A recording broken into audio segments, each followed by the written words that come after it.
Namaste, Suswagatam, and welcome to our Sunday edition of Words of Wisdom, Gyan Ganga, on our Virat Hindustan Sangam social media channel. Today is episode number 222. We started this during the COVID on Ram Navami Day, and earlier on it was a daily program. Then after the relaxation of the COVID restrictions, we made it into a Sunday program at 8 p.m. So we have another important discussion, interesting discussion. Ram Temple. Are we polarizing Indian society by reviving our past? So for the next 45 minutes to 1 hour, Dr. SUBRAMANIAN SWAMY and our panelists will be discussing this topic, and a very interesting topic. So without much further saying by me, it is over to Dr. SUBRAMANIAN SWAMY to initiate this discussion on Ram Temple. Are we polarizing Indian society by reviving our past? Over to Dr. SUBRAMANIAN SWAMY. Thank you, Jagdish. It's not only a question of past in this particular situation. It's basically restoring demolished temples. Just for your background, let me say that I have a record of about 40,000 temples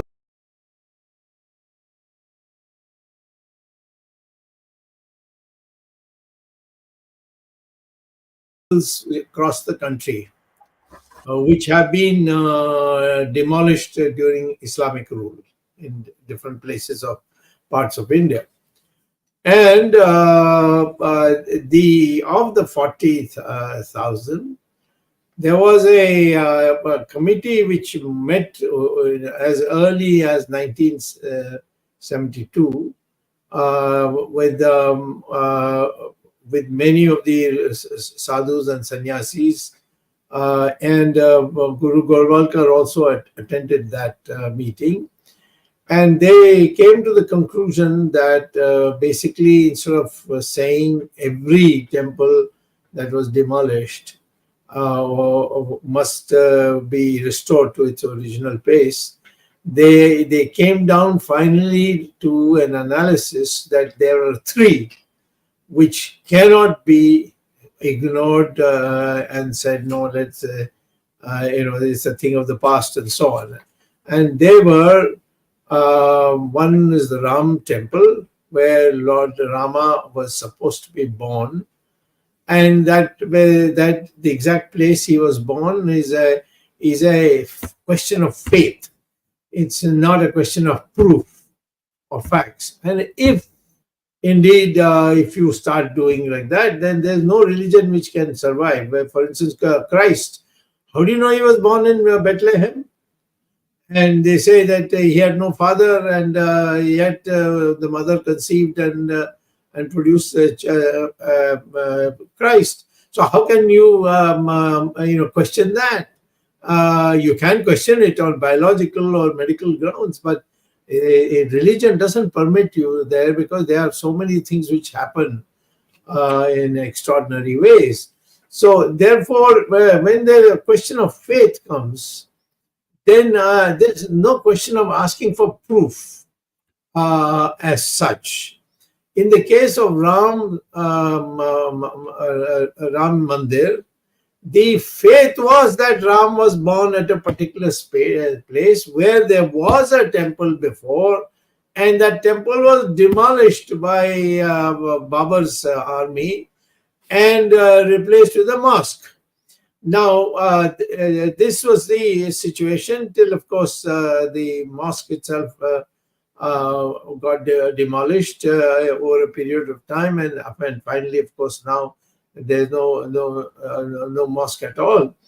A mosque was built in parts of that old mosque building, and so what happened was this: that the Hindus said, our faith says that Ram was born in that particular place, and they produced, of course, records to show that this is the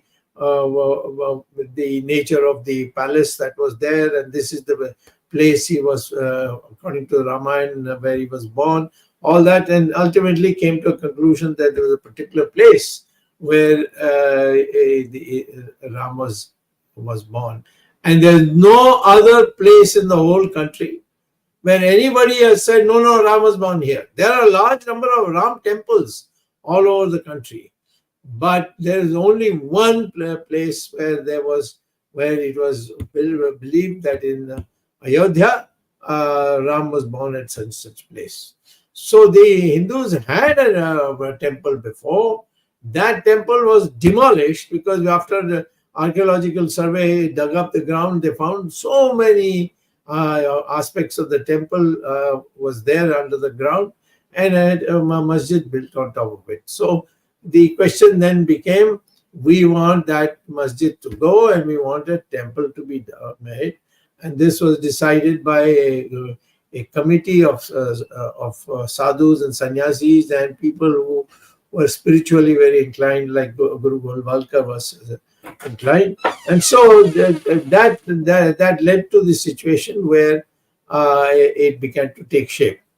The committee also said that we are looking at the whole picture and come to the conclusion that there are three places where, and those three are the only places we want restored. The remaining 40,000 for which we have a record, they can be shifted and built, because they're the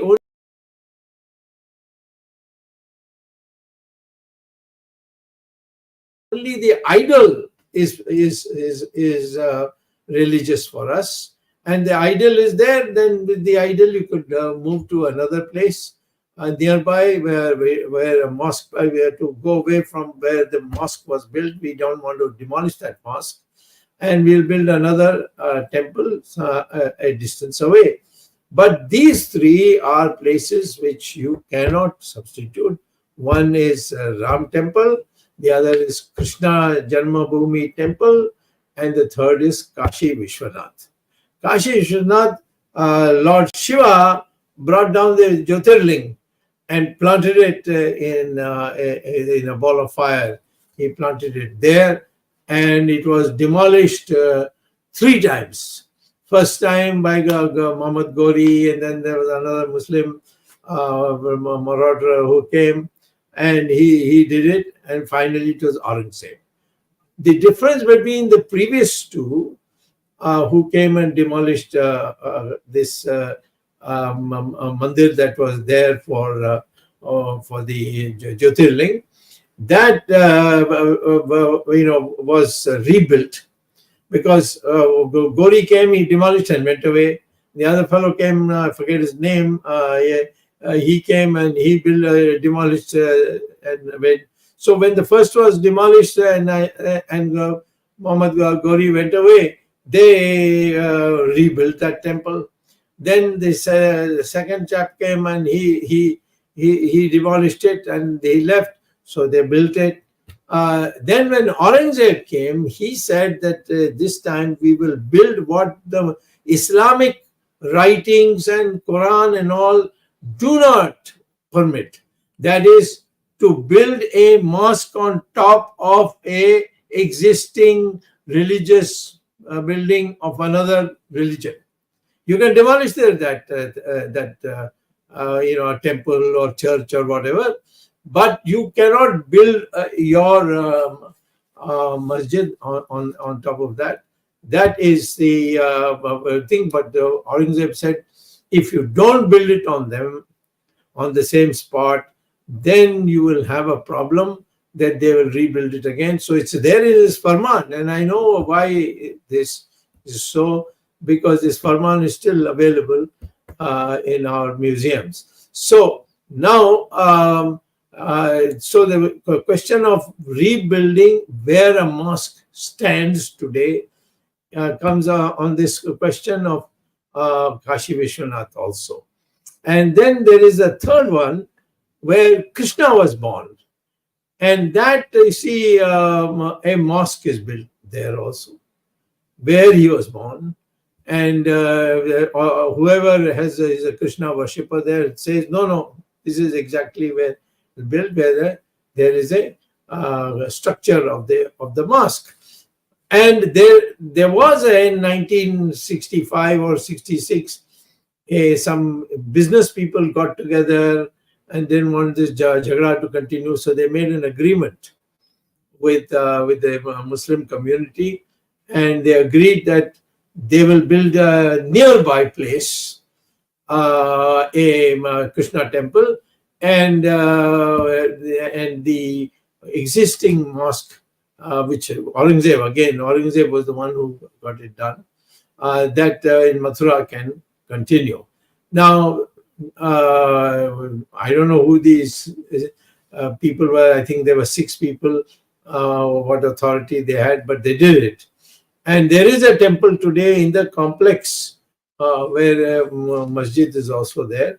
But, people say that ultimately where the masjid is, that is where the place Krishna was born. So we cannot rest till that happens. So therefore, Krishna temple, although many people said there was a solution in 1966, that solution is not acceptable. And therefore, where the faith tells you Krishna was born, that place has to be restored. So there are 3 places out of 40,000 plus, only 3 we want restored. So this was the view of very, very prominent sadhus, sannyasis, and powerful people who like Guru Golwalkar, and they all agreed that yes, this 3, and then other things we will rebuild those temples, but you can shift it around, and you don't have to build it where the masjid is. So please understand this. Oh, this whole thing is going to set fire in the whole country and all. None of it is. In fact, all 3 are in only one state, and that is that is Uttar Pradesh. In Uttar Pradesh, there is Ram Temple, there is Krishna Temple, and the Kashi Vishwanath. All 3 are there. And if no other part of India is affected, no other part of India's mosques are affected, the question even doesn't arise there. So therefore, all these people who are putting out, oh, this will create havoc and they will create this and that. What do you mean? I must tell you one thing that has to be said, which is not said enough. In 1947, the British decided to partition India into a Hindu India and a Muslim Pakistan. The Muslims who wanted to stay in India, although the British had provided for exchange of population, and Dr. Ambedkar was fully in favor of that. But at that time, Mahatma Gandhi and Jawaharlal Nehru, following him, said, no, if any Muslim wants to remain in India, we have no objections, and they can stay. Pakistan, most of the Hindus have been killed.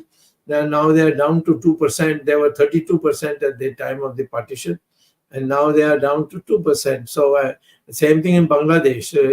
Hindus get killed all the time, and we don't stand up for it, it seems.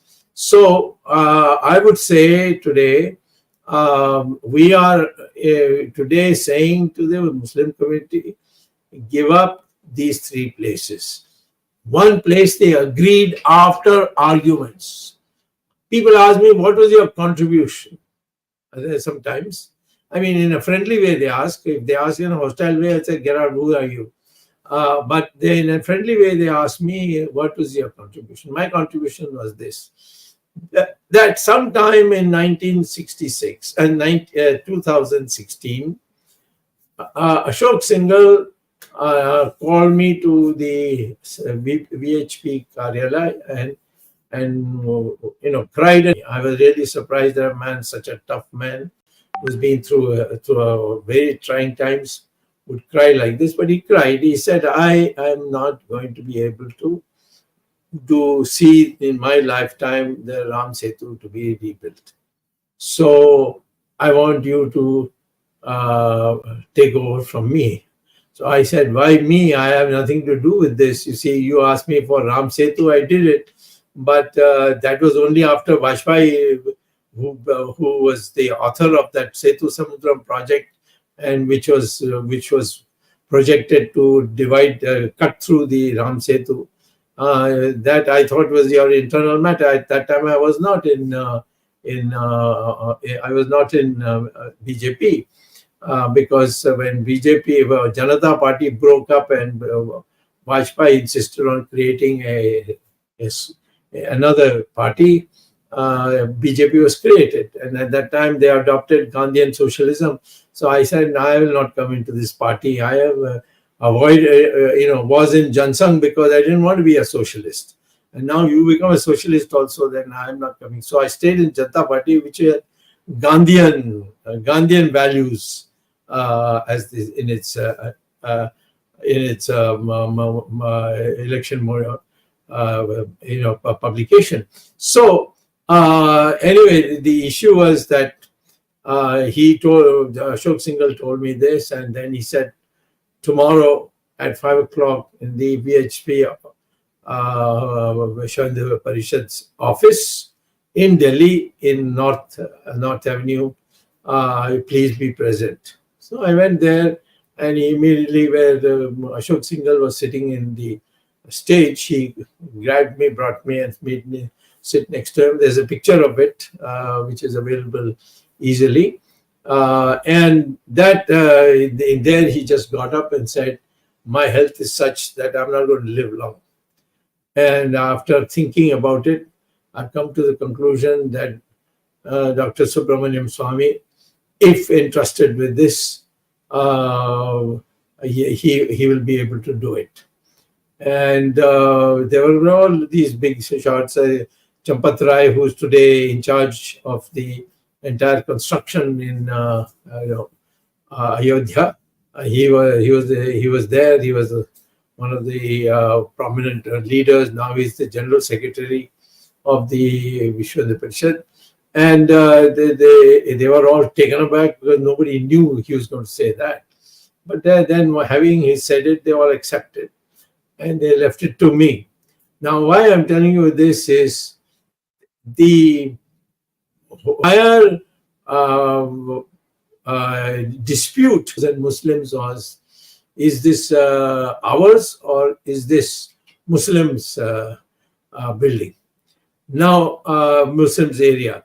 Now, the thing is that it was basically reduced to whether the pujaris of Hindus said that we are the ones who were looking after the temple all these centuries, and our ancestors were looking after, then we looked after, and therefore we are saying that this is our property. And the Muslims said, our Waqf board says that once it becomes part of the Islamic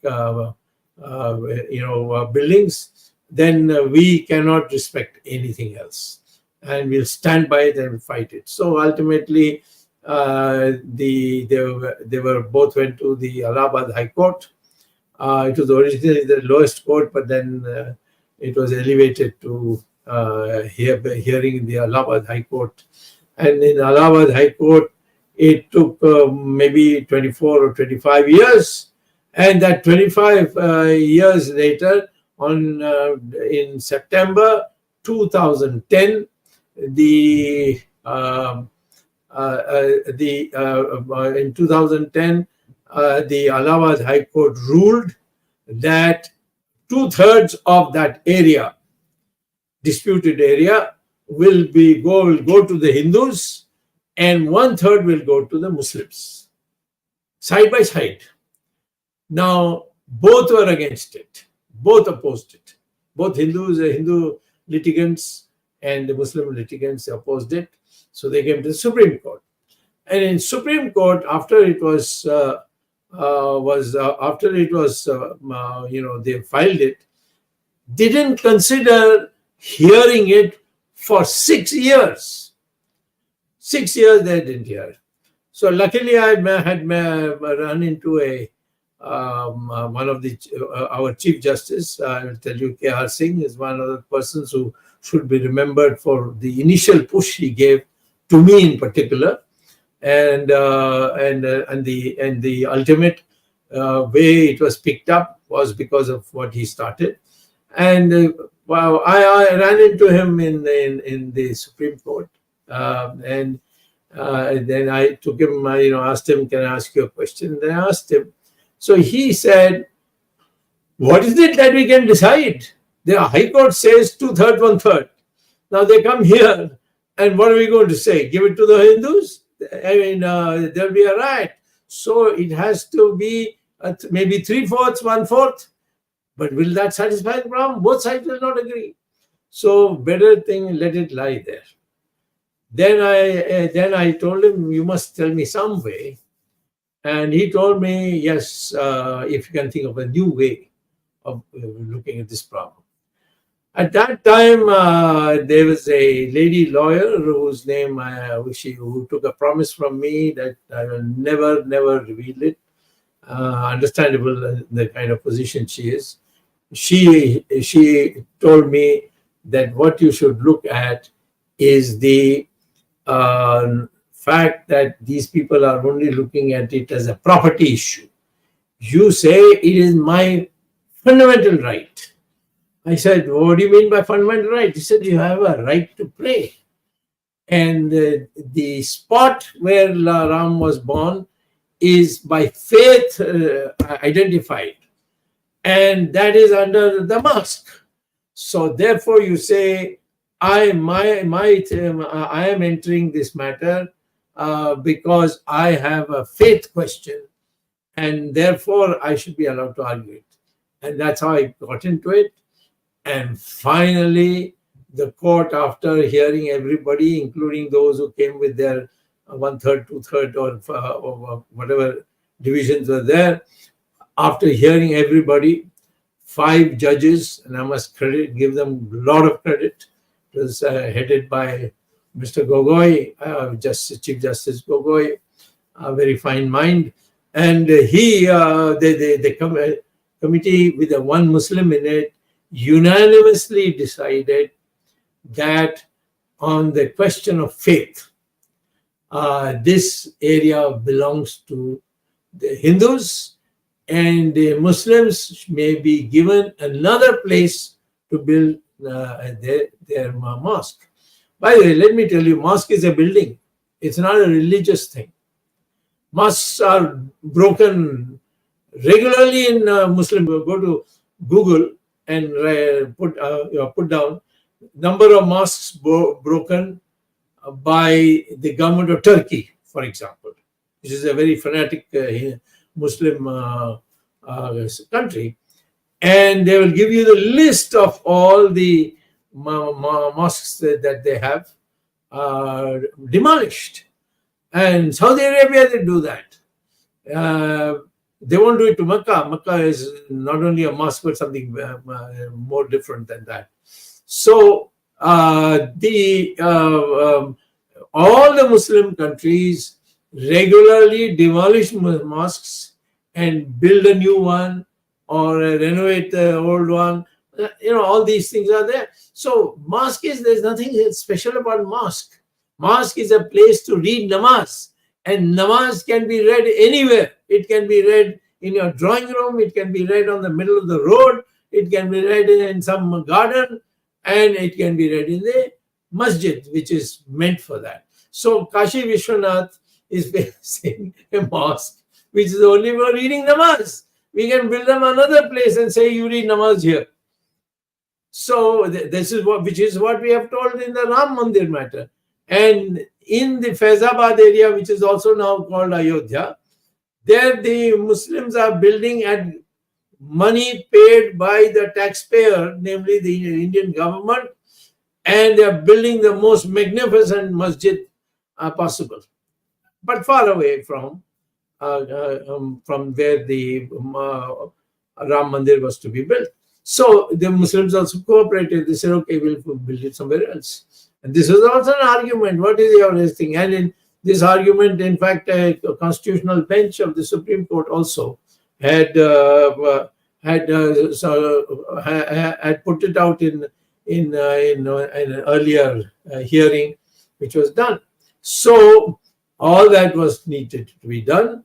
Now is that you argue that we won it, and the whole land which is there, which Narasimha Rao, to his credit, had nationalized every plot of land in the large area of 70 acres, and said this whole thing will be for Ram Mandir when it is going to be built.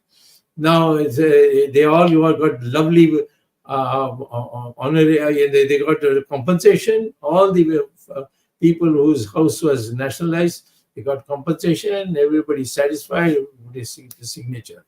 Now I don't know what happened to Mr. Modi. Suddenly, I found that he in January of 2019, he suddenly comes with a petition and calls all the people involved, Vishnu Parishad, RSS, etc., etc., but doesn't call me. And there he has Mr. Gurumurthy, who's the most crooked mind in the whole world, and he says that we've got a new strategy, and the new strategy is that all the land which was nationalized by Narasimha Rao should be returned back, because it was unfair and all that. And that would have been the end of Ram Mandir. They filed an application in the same Supreme Court where I was arguing for Ram Mandir. And I must say, to the credit of 5 judges of the Supreme Court, they ignored it. Even though the petition was filed by the government secretary, a man of high standing, he signed the thing, and it was to be argued by chosen lawyers, and the whole thing would have gone for a 6. Fortunately, thanks to the judges, they said nothing doing. We won't even look at it. And today, Mr. Modi wants to claim the entire credit. I did it, maine kiya, and nobody else should come, and so on. Fortunately, he couldn't stop me from coming, but I didn't go, because this looked like some kind of carnival where you have all these people sitting in the hot sun waiting for. All these came, sat in open air, and they couldn't see the Ram Lila being installed because it was deep inside the building. And then all that they saw was Mr. Modi walking and giving a speech. So it is their karma. I can't do anything about it. I didn't go. And as I announced, and as a Vishnu Parishad gesture, we are on the birth date, exact birth date. I don't know how this 22 January was selected, but anyway. But on the birthday of Lord Rama is on 17th of June of every year. So 17th of June. 17th April. April, excuse me, sorry. 17th April, we are going to 16th and 17th of 2 days. We're going to have a Virat Hindustan Sangam general body meeting or a conference, and we are going to invite as many people who also want to come, even if they are not members of the Virat Hindustan Sangam, and we're going to celebrate it on Ram Navami, as it's called, the birthday of Lord Krishna. That is the day it should have been different, you see. So, but I don't know why he did it on 22nd. Maybe it was good for election purposes. I don't know. But anyway, there is any other place. And then there's Krishna, who was born in Mathura, and there's no other place. And the masjid is presently standing on top of that. And then there's Kashi Vishwanath, where Lord Shiva himself put the Jyotirling there. So we can't say no. Of course, there is presently one Kashi Vishwanath temple, but that was temporarily put there, built by Ahilya Bai, who was a great queen, a very big fighter, she came and she told the people, I can come and get you to build the same place, but then again the Aurangzeb's people will come or somebody else will come and they will demolish it. So for the time being, till we recover India, Bharat, recover Bharat, we will have one safe place where nobody is going to come to touch it. And that's why that the present Kashi Vishwanath temple is not the real temple. The real temple is Gyan Vapi Kashinath temple, where that bull is sitting there waiting for Lord for the Lord to come. So that Kashi Vishwanath and Mathura and now Ram Janmabhoomi, they are all, these three have to be liberated. And for the same principle, because we cannot build it anywhere else. Whereas a masjid can be built anywhere else. Masjid is a building for people to collect together and read namaz. I can read namaz in my drawing room. I can read not only even on the road. I can collect together in the road. You can. There's no railway platform. People do it. Even on an aeroplane, they do. Some people do read namaz, you see, by putting a chadar. So, therefore, it's a blasphemy to say that no, I've got a masjid and you cannot have Kashi Vishwanath Mandir where Jyotirling is put there by Lord Shiva. And therefore, I'm saying that these three have to be built, and we intend to build it. I have already started proceedings on the Kashi Vishwanath matter.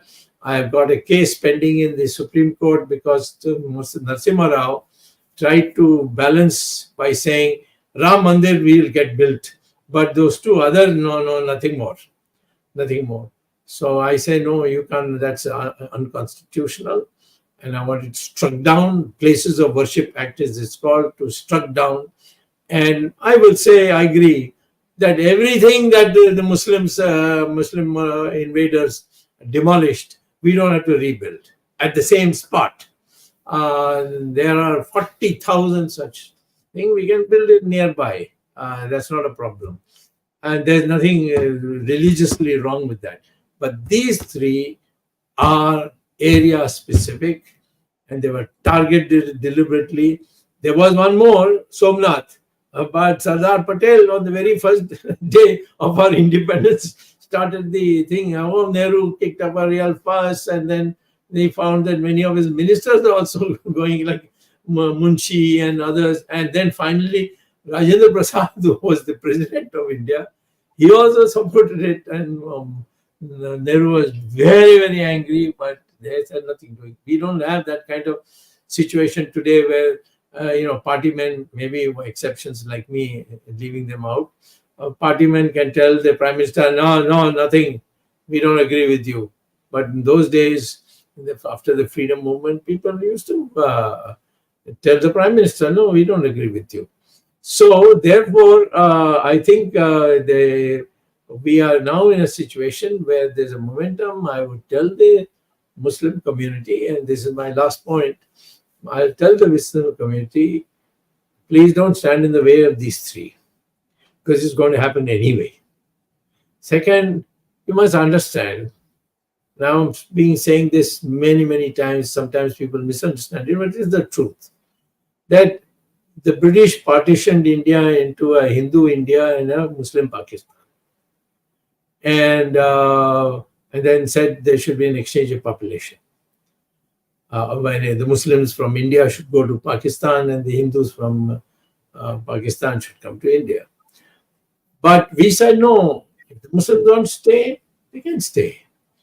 And our constitution accepts all religions lead to God. Of course, Islam doesn't accept. Christianity doesn't accept. They say my way or the highway. But Hindus always say, no, yours is also okay. After all, Parsis and Jews stayed in this country without any persecution. They still remember it. So I think we need to understand that this great religion of Hinduism, we cannot allow three of our most dear gods, their temples having been demolished. We have to restore them, and the earlier the Muslims agreed to do it, the better for the whole country, not only for Muslims but for us Hindus also. Who wants to go on worrying about this? We want the normalcy, the economic changes that need to be brought. The fact that the Chinese have occupied 4,000 square kilometers of our territory, although the Prime Minister says, "Koi aaya hi nahi." I don't know what kind of glasses he's wearing nowadays. So I would say, therefore, we now want to see an end. We want to have a harmonious society in which Hindus, Muslims, Christians, everybody lives on the basis of their merit and has the right to have their own religious institutions and buildings. That is the kind of thing we want to do. We don't want to put down anybody or eliminate anybody or forcibly convert anybody. We Hindus are a different kind of people. This is a land that has been truncated and given to us, and we will within this build a society which is what can become a Vishwaguru. So over to you, Jagdish. Now it's yours. I've taken a lot of time, but sorry about that. Dr. Swamy, you mentioned about the affidavit, so I'm just sharing for the benefit of the viewers.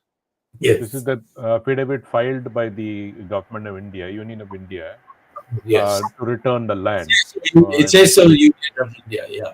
Yes, and they say they want to return. So they want to return the pieces of the land in this affidavit. So Dr. Swamy, if they wanted to return the land, where would they build the temple today? The so-called Modi claiming credit for the temple, where would have they built the temple if they had returned this land? They would have built it on Modi's head. Saying that, please, they return the land. We don't want this land. Thankfully, the Supreme Court had the, sense to dismiss such a silly petition. And we would have had a bigger disaster on our hands if the Supreme Court accepted it. Okay, both of you need not construct land there. You construct in one place, you construct in another place. Then what about Rama Janmabhoomi movement? The Rama Janmabhoomi would have not existed. That existed would have been probably converted into a 5-star hotel by now. So Dr. Swamy, you covered a good set of Indian topics. So coming back to the core, do all these actions mean that we are polarizing or not? No, see, polarizing means something which is anti-Muslim or anti-Christian. Being Hindu, I am Hindu first. All we are saying is that these were there and we wanted restored. At that time, the people who came, they are not the Muslims of today. We don't recognize the Muslims of today as Genghis Khan and Timur Lane or all these butchers who came here and killed so many people, abducted so many women and took them to their own countries. So I think what we want is a harmonious society, and we are religious people, and these temples should be restored. And how many temples are we asking to be restored? 3. We can't give 3. And that too, what you shift your masjid, we'll give you another place. The Ram Janmabhoomi Masjid today, where it is being constructed, you got to go and see it. It is magnificent, and it is at least 4 or 5 times bigger than what they gave up. So we are generous people. We will say that if you agree, then we'll build you a fantastic masjid, not the one in which I can see with my own eyes. I can see all the things that now is coming out in the district courts and the high courts of Pradesh. So that is the thing. I mean, where is the question of Muslims? If you want to be part of India, then you have to do it. And there was no compulsion that we should keep you in India.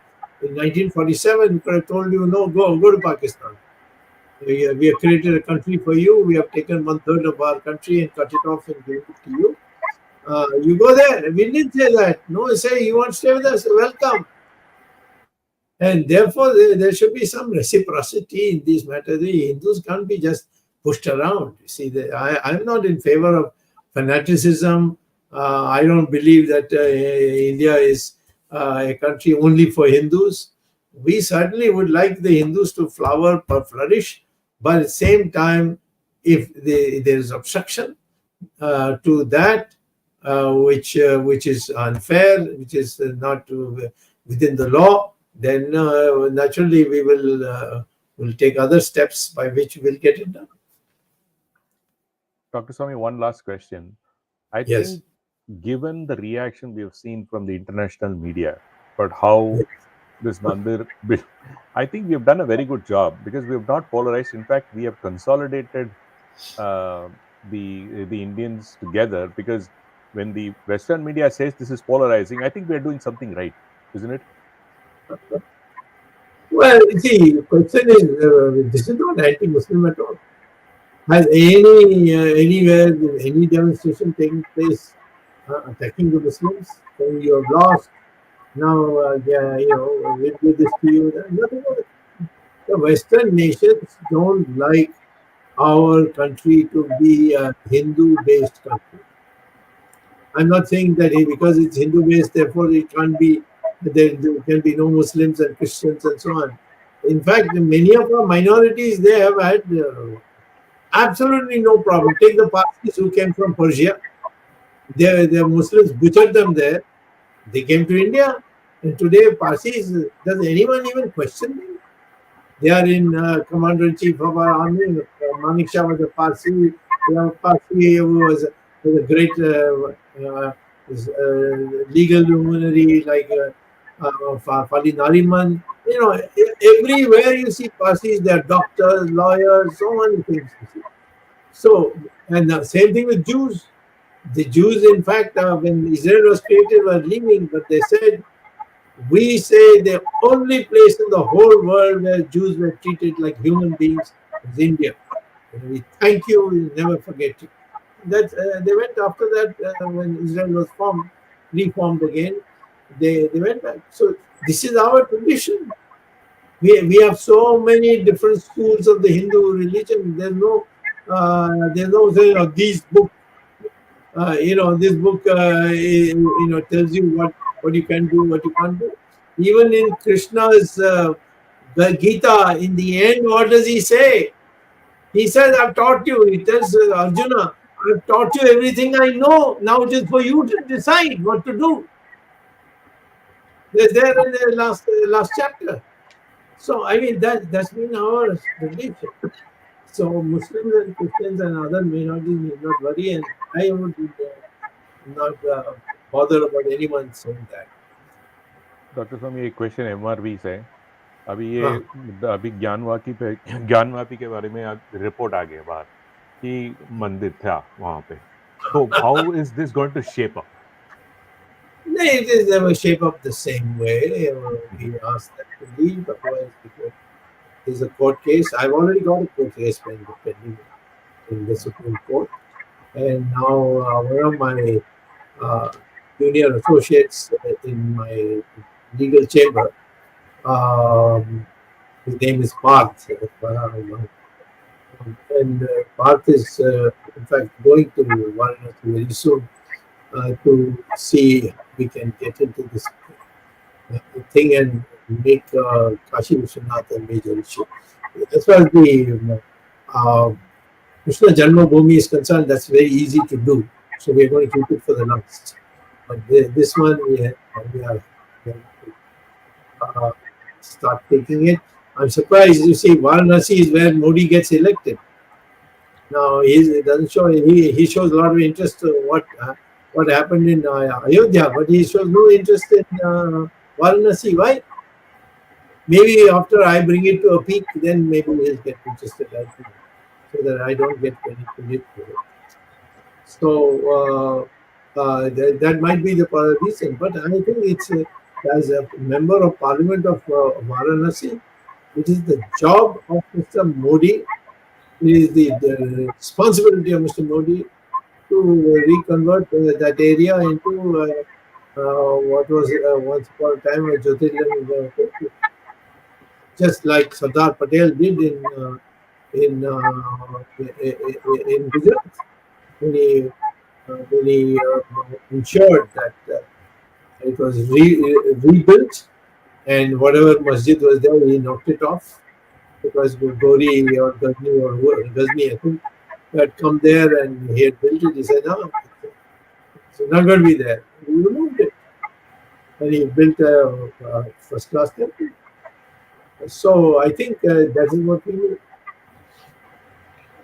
Arvind ji, आप कुछ पूछना चाहते हैं? Oh yes, Dr. Swamy, our topic today is polarization. Are we polarization? Are we polarizing our society by reviving our past? Indeed, we are. But before I qualify why I'm saying this, let me go back to the political history. In fact, it's not only BJP which is polarizing the society, but every other party has also been indulged in polarization right from 1952.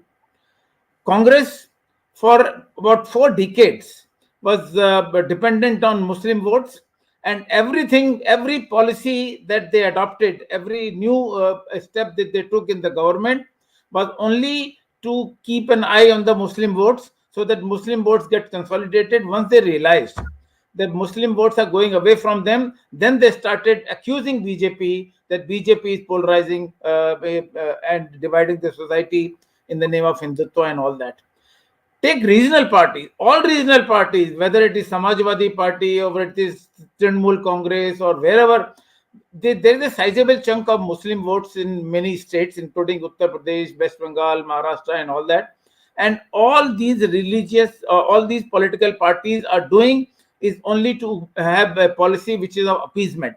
So if they can do the polarization, why should BJP also be accused of polarizing?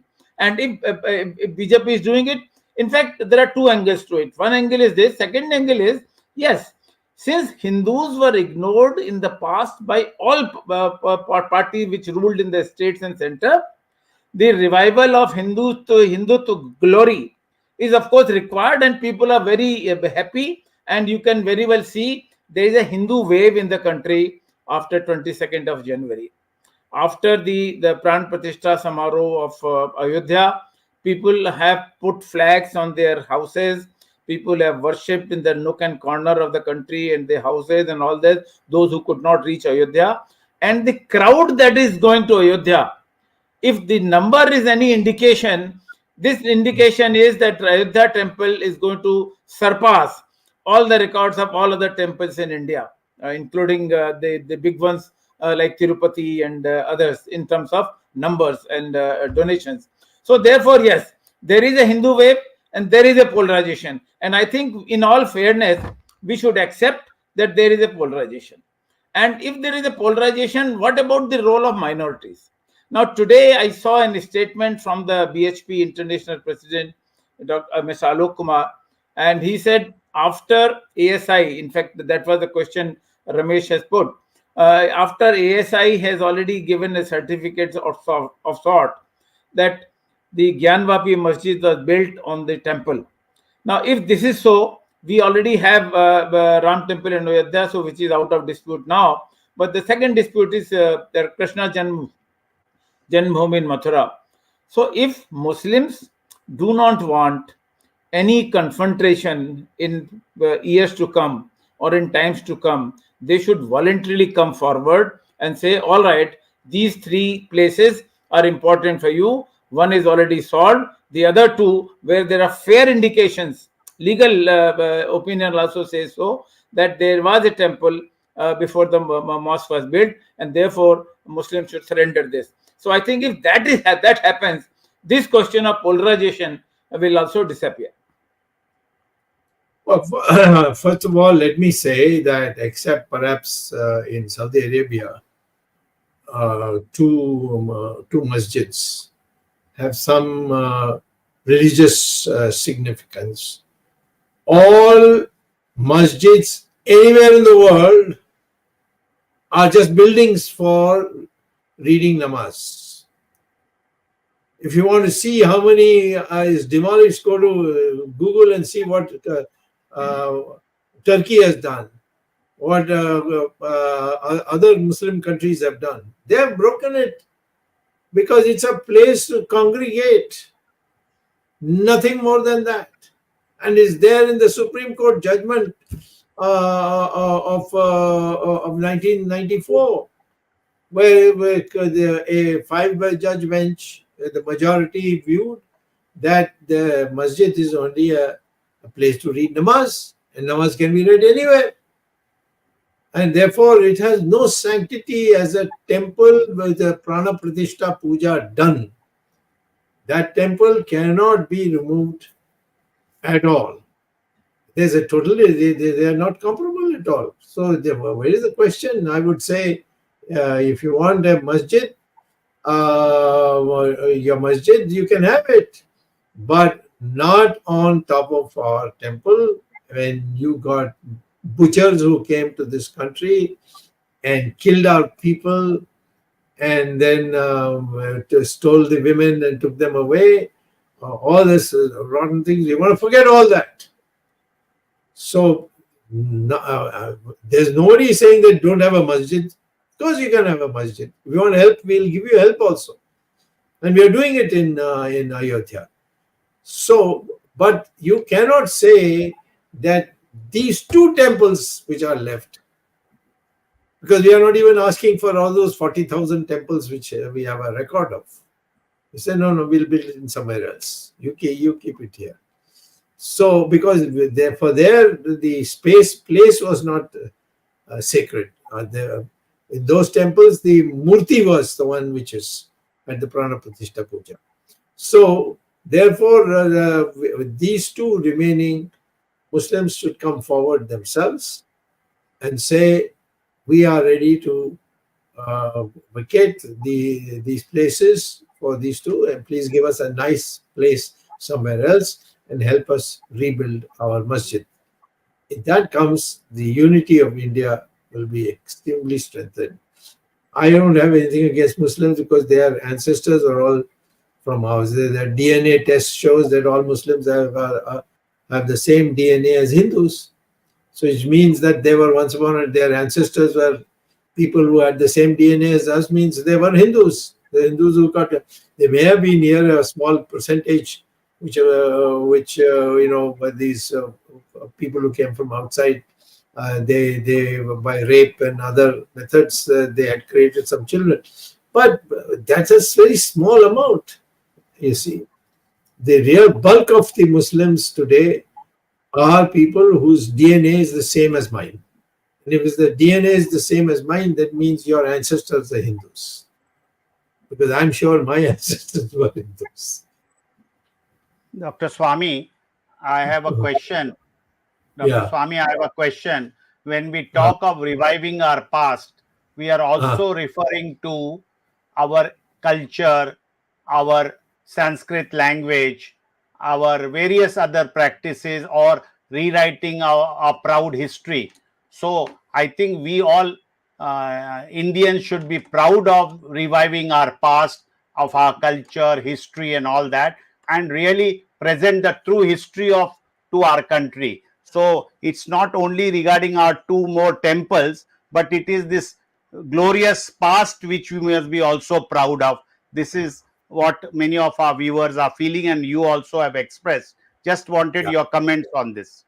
No, see, first, one of the most weakening aspects of our society is the Varna system. People loosely say caste system. Caste is only for marriages, it's jati. We call it in Sanskrit, we call it as jati. And that is so that, blood groups, you have to be very careful when you're getting married. 2 people are getting married, that their blood groups are not something which are antithetical to each other. So that's why the jati was originally thought of. But Varna is a thing which did go on some degradation when the untouchability came in, not from time immemorial. It is perhaps about 1,500 years earlier the process started, but the real expansion of the scheduled castes began when the invaders of the country made certain Hindus do certain despicable acts, and in that process these people got separated from the society. But if you read Gita, you know that there is no such thing as born Brahmin, born Kshatriya, born. They are all gunas. And Krishna over and over again says it is all gunas.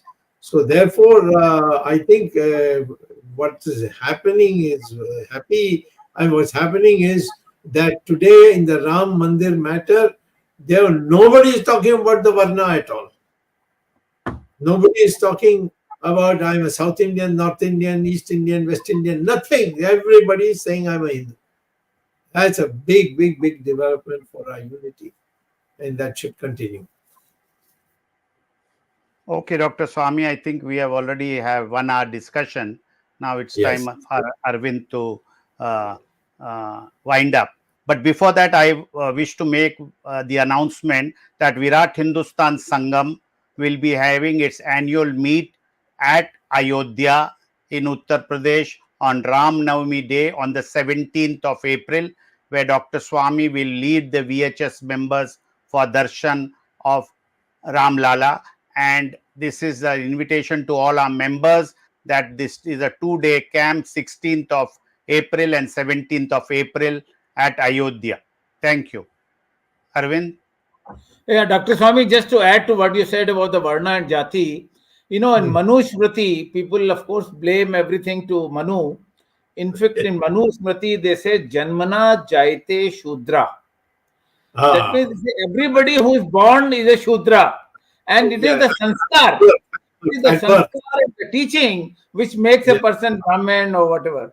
So, I mean, that is, if we go about the past, so it is not everything Manu has said is bad for dividing the society, but what he said is a fact, is a way of life, a discipline of life, and that is what is called dharma. But anyway, that is a little digression. So I thought we'll make this comment.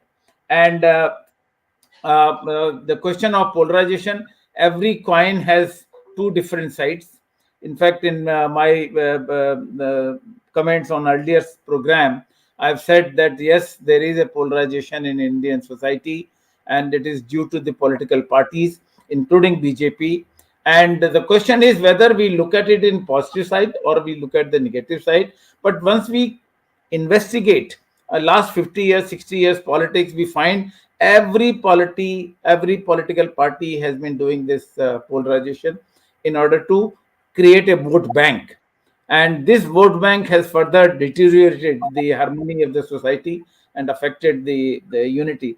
And now you already said that there are ways by which harmony can be restored in the society. Thank you very much, Dr. Swami, for throwing light on this important subject today, because now we are entering a phase where in 2 months' time we will have election, and election against political parties will be using this caste equation, religious equation, and then try to divide the society or sort of polarize the society. Thank you very much for throwing the correct light. And Jagdish also, thanks Jagdish for informing our viewers about the Virat Hindustan Sangam's program in Ayodhya in the month of April, especially on the Ram Navami day. Thanks Ramesh, thanks the technical team led by Ashish Shetty, Swaminathan, Lion, Gadgi Rakesh, Ishwar Iyer, Tejas Navalgul, Vishal Mehta, Najesh Nair. We'll be meeting again next Sunday, 8 o'clock, with another topic and Dr. Subramanian Swamy. Till then, Namaskar, Jai Hind. Jai Shri Ram.